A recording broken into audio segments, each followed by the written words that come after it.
Kimberly L. Clark. Yep, that's her real name, and I don't give a if I'm exposing her. She's named after her mother, and her mother is named after her grandmother. So many generations of bull crap. Should have known when I met her. I learned that her mother was a single mother. Her father left when she was young. Same thing happened with her grandmother, two single mothers. So, no father in the house. I'm such an idiot man. All this information on the internet, all these stories, and I made that huge mistake. True story epic? I found your channel back in March of this year. That's when I got out of my situation of 3 years. I was in a relationship with a very, very selfish woman. She definitely had daddy issues in the beginning. She came off like she was a good girl, said she went to church often every week. That turned out to be a lie. For some reason, when we started dating, she kind of lost interest in church.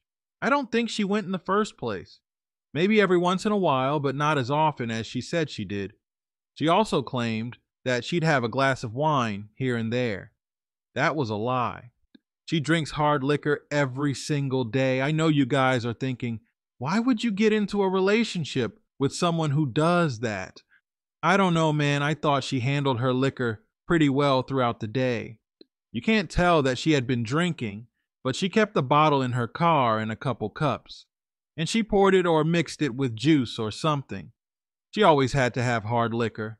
Not seltzers, but I'm talking about Hennessy, vodka. She needed a couple of shots here and there. She wasn't a shy girl, so she wasn't a drinker because she wanted to be social or because she was socially awkward.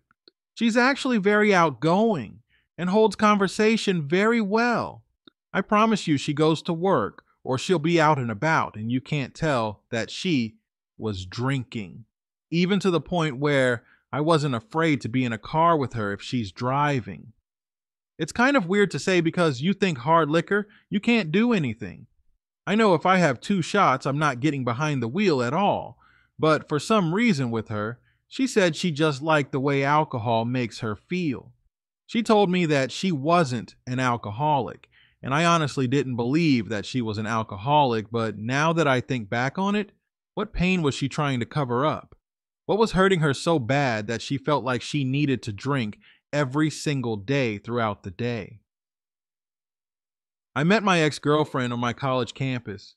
She was not a student. She never attended college. She actually had a GED.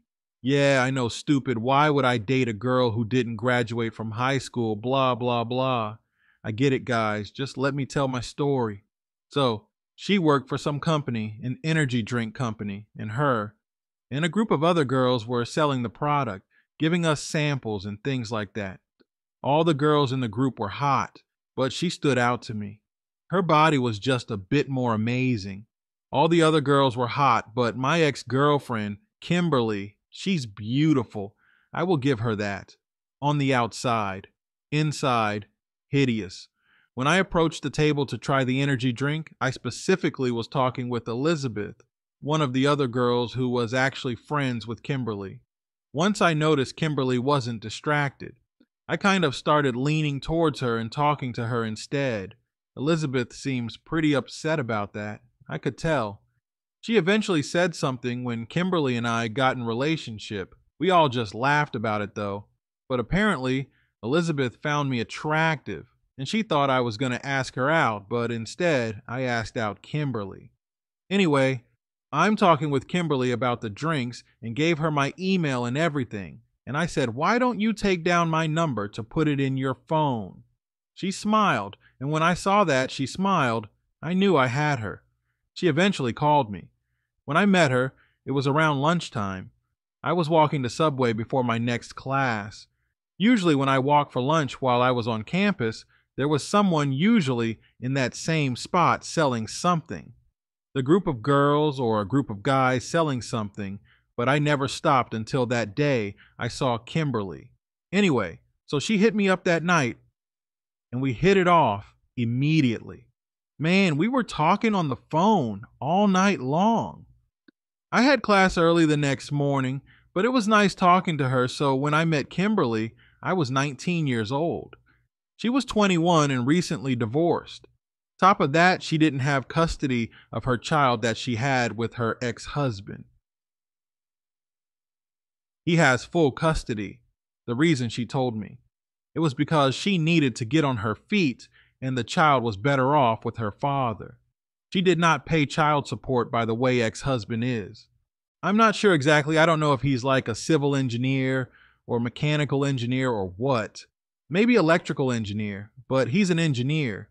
I do know that he has a really nice house. I've been there a couple times. I guess the kid is with the right person because I couldn't see that kid being that way if my ex had full custody. Actually, the only time she would see the kids when she goes over on the weekend to pick her up, going to a park or something. Eventually, it started being us doing it. And guess who was splitting the bill?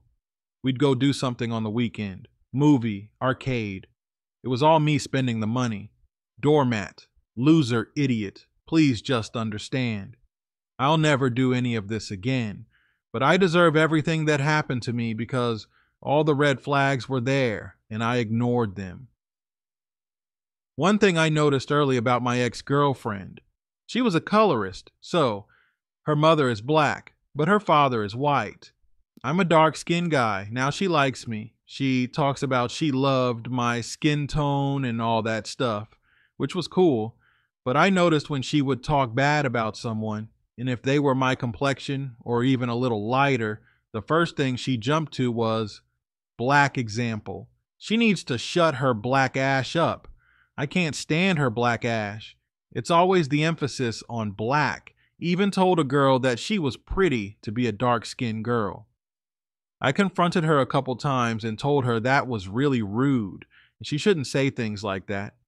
She apologized and said she didn't mean it that way, but honestly, she really looked down on darker women specifically. But when she would talk about like a celebrity crush or anything, or even her ex-husband, he's dark-skinned like me, she'd put down dark skin tones.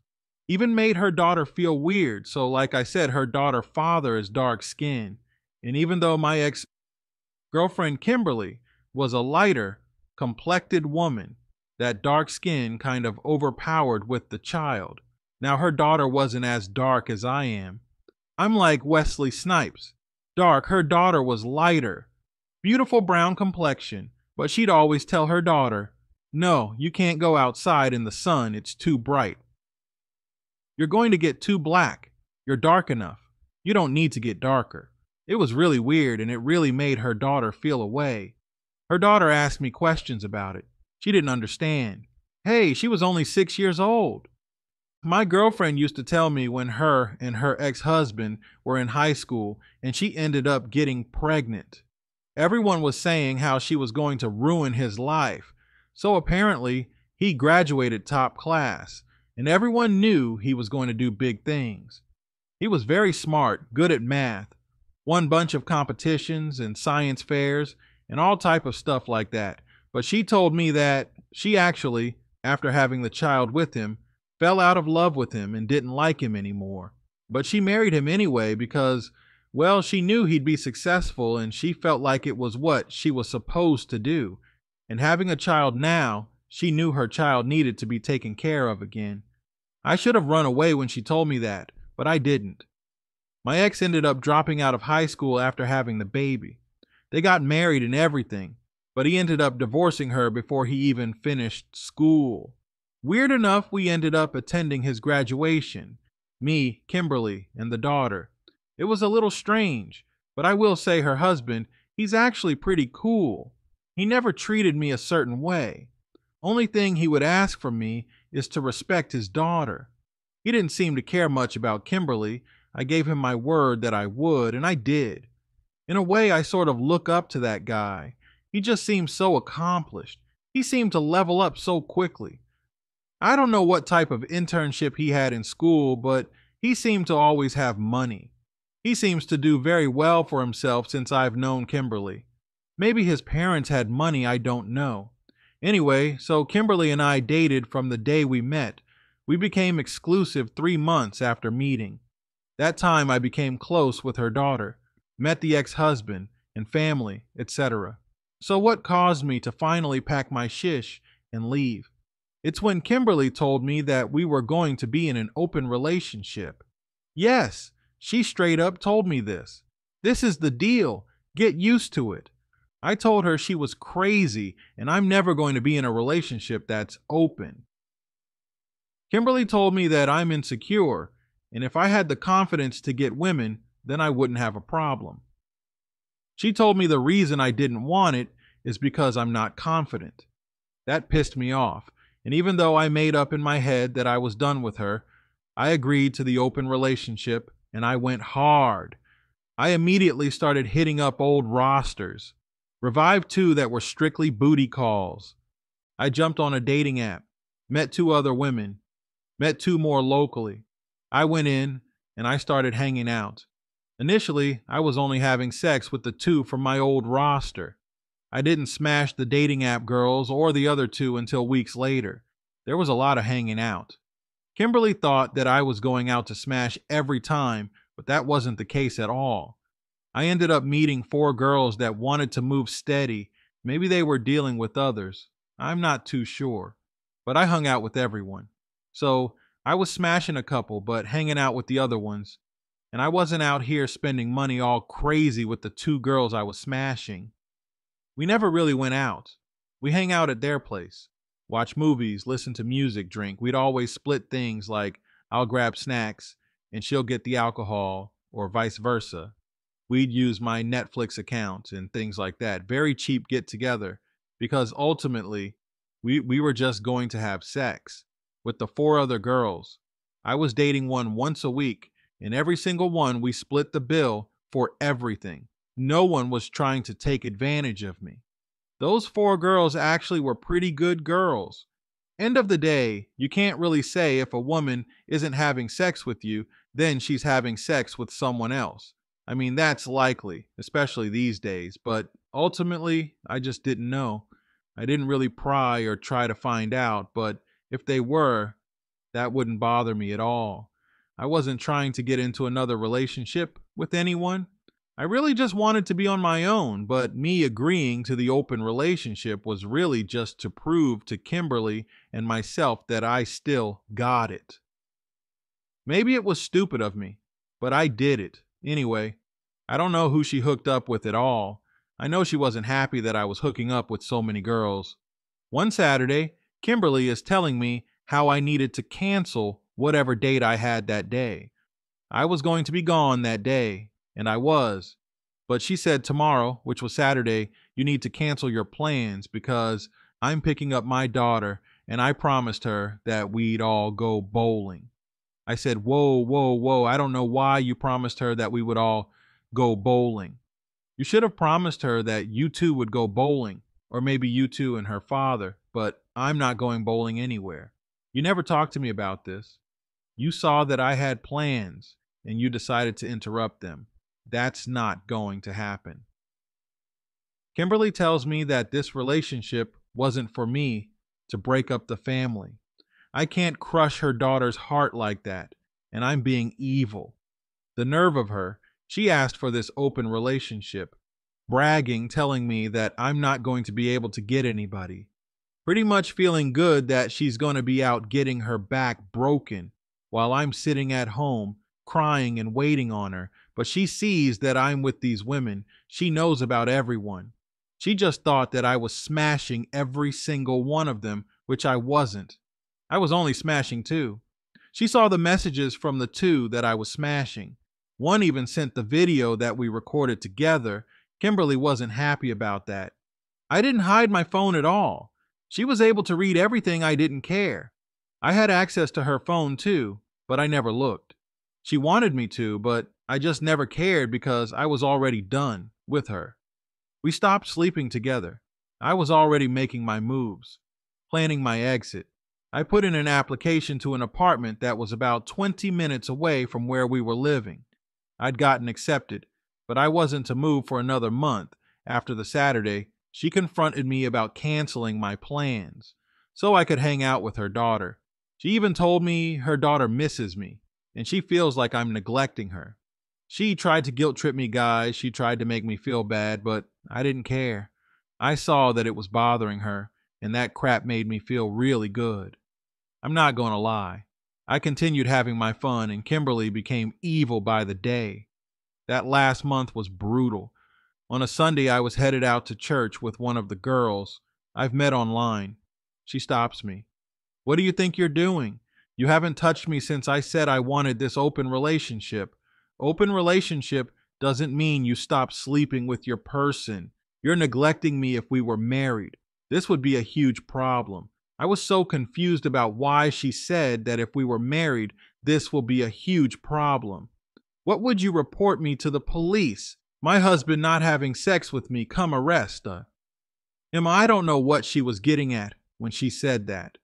I think she was just losing her mind because she was so messed up in the head that I was able to pull these women. I tried moving her and she told me that I was assaulting her and I didn't want to touch her. I put my hands up and I said, "Hey, please just let me go. I'm going on a date. I told you I was going to be doing this." Kimberly started crying right there at the door. I want to close this open relationship. I don't like it anymore. She asked if I had just 5 minutes to sit and talk to her. Just 5 minutes. I agreed to sit and talk. We sat on the couch and she told me she wanted to be honest with me. Told me she regrets asking for open relationship. She told me how the guy that she started dealing with is playing games with her whenever she'd go out.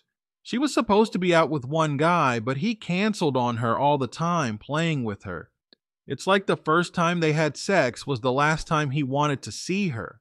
So every time they had plans to go out, he kept canceling and giving her a runaround, and eventually he told her she needs to get the point. He's not interested anymore. I don't know where this came from, but it just came out. I said, "Oh, he thought the box was trash." I quickly covered my mouth and looked at her. Her eyes were wide open. "Are you freaking kidding me? It wasn't trash when you were in it. When you were begging me at 3 in the morning to wake up. I'm horny. Now it's trash." I said, "No, I never thought it was trash. I'm just saying he thought it was trash. You know what? I'm going to go ahead and leave." And she said, "Please promise me that this will be the last time you do it. I want to close this relationship. Let's work on us. My daughter misses you so much." I didn't say anything after looking at her. I walked right out of the door. I went to church. I enjoyed that day. We went to church and then we had brunch afterwards. I actually kissed this girl, but we didn't sleep together that day. It was fun. We actually stopped at a fair when we were supposed to be going home. So I drove her to brunch and afterwards was driving her back to church to pick up her car, but we saw a fair going on and we enjoyed it. Had some fun. Played some games. I actually like that girl. I kind of still think about her from time to time. Anyway, I get back home. Kim is in the kitchen cooking up a feast. She's made my favorite, extras, and she's meal prepping for me for the week. Kimberly was really trying to win me back. It was a little too late though. I was done. I already made up my mind. I already got an accepted letter for an apartment. Apartments were actually tough to get into. Really nice apartments, by the way. When I told Kimberly that I wasn't hungry and I was going to eat at work the rest of the week, her eyes, the look on her face. I can't even explain it. She was simply pissed. She went off. "I cooked all of this for you. This was all for you. Since you left, I've been cooking. I've run to the store. I told my daughter I couldn't pick her up because I was going to be busy to cook your food. And you're telling me you're not going to eat it? Get in here. Sit the F down and eat this damn food right now, and you're going to eat what I packed for you. Do you hear me?" I was shocked. Kimberly went off. That's what I knew. I couldn't live there anymore even though my apartment wasn't ready. I needed to find another place to stay. I walked in the kitchen, picked up a piece of fish, ate a couple bites of spaghetti, told her it was amazing, thank you, but can I eat the rest later because I'm not that hungry right now? She said that's okay, and she started packing it away for me and told me I'm going to be set for the rest of the week and I don't have to worry. It saves her too, because she doesn't have to cook the rest of the week. In my head, I was out of there, and the next day, I was just going to leave. That's exactly what I did. She was knocked out cold the night before I left. She took some NyQuil because she wasn't feeling well, which worked in my favor because I packed my shish up and was out. And she had no idea. My brother came to pick me up at 6 a.m. I was out. By 9 a.m., I was getting text messages and phone calls. I was done and eventually blocked her. Somehow she found out I was staying with my brother and she bust the glass of his storm door. She was caught on ring cam, and after bro told her she's on camera, she paid the cost to fix it. She begged my brother to convince me to take her back. He told her it's not his business and how I am my own man. Guess what Kimberly texted my brother? She texted him nudes of herself and said she always wanted my brother. She's a freaking disappointment. Sad case. I got rid of her. I honestly should have left instead of agreeing to open the relationship. That was my own insecurity there. Oh well, you live and you learn, hopefully. Take care, peoples. Yeah, dude. I'm glad you got out of there. I'm glad you got out of that situation. Yeah, you should have a long time ago, if she's asking for an open relationship or the open marriage, it's over. This girl had been cheating from day one. It's quite obvious. The most important thing though, man, honestly, when you guys send these stories, or if I even do a story online and I put it on here, guys, the best thing to do is to learn from your mistakes. And throughout the story, you said, yeah, I know I was a doormat. I was silly. I was this. Learn from your mistakes. Some people have to bump their heads multiple times, but the goal is to come out the other side a better person. Don't make the same mistake twice. And if you happen to do it twice, please don't do it a third time. Because you're just silly at that point, and you're ignoring things. Don't ignore your gut feelings. Learn from your mistakes and move on and be a better person. Guys, if you want to send in a story, send it to truestorynation@gmail.com. Here, I'll put it on the screen. That's truestorynation@gmail.com. I'm going to catch you guys at the next one.